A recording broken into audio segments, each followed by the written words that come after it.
Exodo, Kabanatang 11. At sinabi ng Panginoon kay Moises, may isang salot pa akong dadalhin kay Faraon at sa Ehipto. Pagkatapos niyaon ay pahintulutan niyang kayo umalis dito. Pagkapahintulot niya sa inyong yumaon, ay tunay na kayo'y sama-samang palalayasin niya rito. Magsalita ka ngayon sa pakinig ng bayan, at humingi ang bawat lalaki sa kanyang kapwa, at bawat babae sa kanyang kapwa ng mga hiyas na pilak at ng mga hiyas na ginto.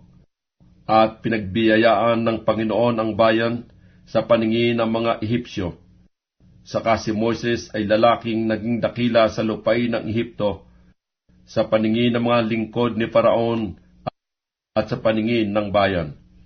At sinabi ni Moises, ganito ang sinasabi ng Panginoon, sa may hating gabi ay lalabas ako sa gitna ng Ehipto, at lahat ng mga panganay lupain ng Ehipto ay mamamatay, mula sa panganay ni Faraon na nakaluklok sa kanyang luklukan, hanggang sa panganay ng aliping babaeng nasa likuran ng gilingan, at ang lahat ng mga panganay sa mga hayop, at magkakaroon ng malakas na hiyawan sa buong lupain ng Ehipto, na hindi nagkaroon ng kaparis, at hindi na magkakaroon pa ng kaparis. Dadapwat sa lahat ng anak ni Israel, mula sa tao hanggang sa hayop, ay walang maggagalaw kahit isang aso ng kanyang dila laban sa tao o sa hayop, upang inyong makilala kung paano ang pagkakalagay ng pagkakaiba ng Panginoon sa mga Ehipsyo at sa Israel. At bababain ako nitong lahat na iyong lingkod, at magsisiyukod sa akin, na magsasabi, umalis ka at ang buong bayan na sumusunod sa iyo.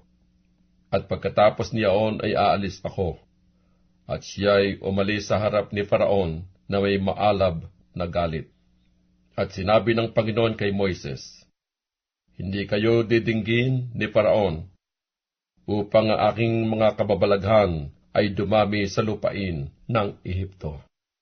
At ginawa ni Moises at ni Aaron ang lahat ng mga kababalaghang ito sa harap ni Faraon, at pinapagmatigas ng Panginoon ang puso ni Faraon, at hindi niya pinahintulutan ang mga anak ni Israel ay umalis sa kanyang lupain.